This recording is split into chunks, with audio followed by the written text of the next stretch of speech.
Hello everyone, let's continue our Python tutorial on solving minimal cost flow problem, and this lecture we're going to focus on using a so-called Primal-Dual algorithm. You're going to find out these three algorithms we introduced in class, the cycle canceling algorithm, the successive shortest path algorithm, and this Primal-Dual algorithm we talk about in class are very equivalent actually. So let's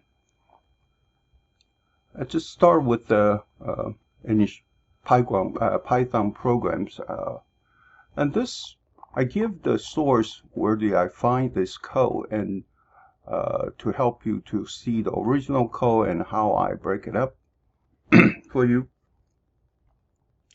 So therefore, I'm not going to type this code again, so we'll just quickly walk you through this two major subroutine in this code and see how we can solve a minimal cost flow problem using a Primal-Dual algorithm. First is the initialization. It's fairly simple. We didn't using any of the network X or plotting, so this is a stripped down version and without all the graphic interface. Initialize several lists. Okay, first is the store the found edge, which is basically the negative cycle, or we're dealing with argument the shortest path, basically. Either one of them. And capital N represent number of nodes in our graph, store capacity and of each edge, and flow is actually our final solution and during the solution during the process, and the cost per unit flow flowing through each edges, which is the cost Cij. PRED represents the predecessor node of a current node, and distance is the distance matrix. Okay, so here we're using the infinity equals the maximum size, which is the largest integer we can use. And the first routine we're going to introduce is the shortest path algorithm, basically, and basically we want to check if it's possible to have a flow from source to link. Okay, if I give you a pair of source to the sink pair, and see if you can find a path from the source to the sink, and I'll give you the shortest path for that, basically. So they call it search algorithm. Since we're going to have a separate lecture talking about shortest path algorithm, this is just implementation using Ford and Fulkerson, Bellman and Ford algorithm to solve it. All right. So this is a fairly straightforward implementation of shortest path algorithm. Also, you can using other shortest path algorithm to replace this routine search. Second, as our Primal-Dual algorithm, once we find out a so-called receiver network, and what we need to do is guess maximum flow through this receiver network. Of course. So here what we do is we also update, initialize several of the lists. We did it above, almost the same. Here is giving a capacity list, a cost, a source to the link, and also we have a graph input here. Initialize these initial things, predecessor, the pi, and so on. First we're trying to do is we're trying to search from source to sink if there is a possible shortest path. Okay, and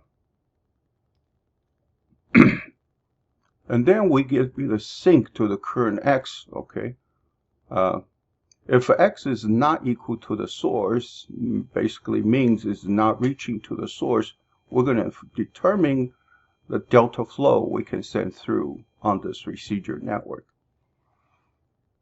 Okay, so amount initially is equal to infinity, or the current flow on x to the precedence of x.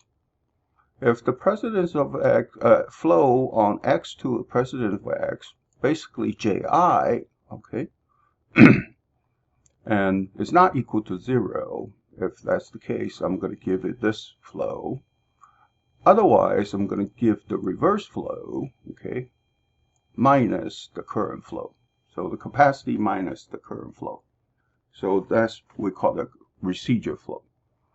We're going to give the predecessor to nodes to the x. We're going to continue this while loop. So basically what we do is start from the sink, go all the way to the source, then stop. And finding along that path what is the maximum flow I can send it down on that augmented path on the receiver network. Same thing for this. We're going to send x equal to sink. We're going to calculate, okay, we got an augmented flow. So if the backward flow x to the precedent, which is ji, is not equal to 0, so therefore we're going to send reverse flow on this arc ij. So the flow equals to the flow minus amount. Amount is determined by this condition, minimum of those three. Okay, so this amount basically equals to the delta flow I can send down. If, on the other hand, the reverse flow, ji, is equal to 0, meaning we're going to send down the forward flow increment. So the flow is going to increment by the amount, and I update my total cost in that way. Okay, and the next if then else is just printing out the solution. Either we're sending reverse flow or sending forward flow, and we accumulate a total amount of flows on here since we're trying to maximize it. And while this loop, when I exhausted the search from source to the destination, again, this is the same situation. I give the sink to x, okay, give the sink to x. And then the next I'm doing is I'm sending, in the reverse manner, I'm just replace x by his predecessor. So I'm working from backward all the way to the source node, okay? Until all the possible route from the source to sink are exhausted. To test this algorithm actually work, we give you two sets of data. One set is 5 node, one set is 6 node, and we give you using the second set of data, which is exactly the same as what we have in the lecture note. Okay, example for the Primal-Dual algorithm. We construct source node is 0, node 0, destination node is node 5, so S is node 0, T is node 5, and actually the original problem I have 4 nodes, 1, 2, 3, 4 in that regard. Then I give the capacity on each one of the node as we said it before. We're adding a source node and taking away all the supply on this as the capacity on the arc from the source to the first supply node. Similar situation, I'm adding a destination node in the back and forwarding all the node demand to this destination node, okay? And using the so-called node demand, which is -3 and -6 as our example, and putting it as the capacity on these arc heading towards the destination node. And I give the node supply or demand on the destination node as a -9 total, and the node supply on the source node equals to 9 as well. So we balance the whole, resolve all the situation with BI. Take away all the node supply and demand, put it on the node arc capacity. Here, the first number right here represents the capacity of that arc. Second is the cost, CIJ, which is the unit cost for send down 1 unit of flow. Okay, we executed this example, and what I'm trying to do is I'm trying to print out the maximum flow and the total cost. Okay. So here, actually, in this network flow problem, I printed for each iteration which flow sending from where to where and how much. Okay. So here, the first iteration, I'm sending from 2 to 5. Okay, 2 to 5, 2 to 5. Okay. So starting with the destination node called sync, receiving flow from 2 to 5 is a capacity 3, so the current 2 to 5 equal to 3. The next, we're going from node 2. I'm exchanging the sync from node 5 to node 2. Then I'm sending flow from node 1 to node 2. You can see that node 1 to node 2. And increment also 3. Next, what I have is I'm going to revert setting sync as node 1. From node 0 to node 1, I can send down 3 units. Okay. The second iteration we find, and then we mark it down. And second iteration we find out, okay, from source to the destination. Source is node 0. Destination again start with a T.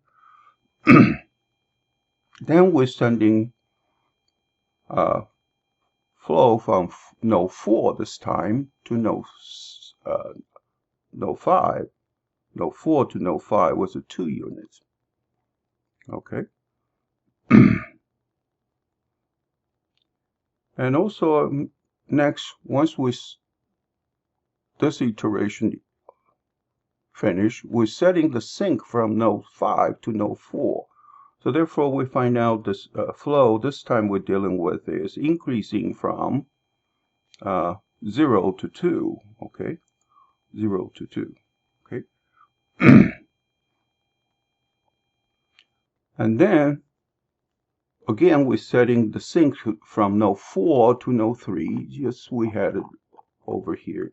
So each iteration, I'm sending the sync to X, and also next iteration, I'm setting his predecessor of current node as the sync. So 4 to 5, 3 to 4, 2 to 3, 1 to 2. So therefore, we have sending node flow from 0 to 1, 1 to 2, 2 to 3, 2 to 4. Is matching either the successive shortest path algorithm, also the Primal-Dual algorithm. The third iteration, again, in this case, I have from destination node is node 5, then we're coming back from node 4, node 2, node 1, node 0. Okay, so here we have from node 5, no 5, and the predecessor is 4, sending 1. So then 4 to 2, I sending 1 units, then 2 to 1, I sending 1 unit, and 1 to 0, sending 1 unit. So the maximum flow I can send down this case is 9 units, and total cost is 29. So this is a very good illustration. Since I have a full control of the source code, and I can print out each stage what is going on. Okay. And you are welcome to try the first example as well to see what's happening. I'm just using the class lecture example to walk you through each step how the algorithm find out the augmenting flow based on the shortest path, okay, and maximum flow. But here I have a homework assignment for you posted on K-State Online Canvas. And I want you to, from this code, figure out what is the optimal flow on each art. I give you example output right here, so you need to find how to print this result. Second, print the flow capacity, okay, which is the result showing up here. I would suggest you to actually insert another art, for example, and type over here. Instead of directly type in this, and then you ruin your output in that case. Okay, so same thing. Capacity, the optimal solution and the flow capacity as we specified it, and print out the non-zero arc flow by pair, and which is, for example, from 0 to 1, what is the flow, and corresponding flow capacity equals to what. So you need to finish this double loop and one line of a print, and that's it. So this is as a short, a mini homework assignment for you to spend some time understand the code, and all the solution is embedded here, and you just need to figure out what is that. Okay, I'm going to quickly conclude this lecture because this is the code I got from this source, this GitHub source, and I'm not going to retype. It's a little bit long, and I'm afraid I'm going to have another serious typo in this case. But I'm trying to illustrate the concept we had explained in lectures and walk you through the same example using the code and showing you actually these three algorithms we explained in our lectures. Cycle canceling, which is detecting the negative cycle, and then you send down flow through this negative cycle to improve our current objective function. The second is the successive shortest path. Each iteration we're trying to find the shortest path and then send augmented flow on that shortest path. And then we adjust the so-called the do variables, and therefore adjust the cost on each one of the arc with that case, and and the capacity, current capacity. This Primal-Dual is doing the similar things, finding a possible augmenting path, and then we send down the maxima flow down that range. Okay, so here is the second algorithm. But for the cycle canceling algorithm, I didn't find a good set of implementation on the internet. Also, my implementation still have some problems so far. I will finish that tutorial and post on another video. We discuss how that works. Okay, I'm going to conclude this example, and we continue in the next lecture video. See you. Bye-bye.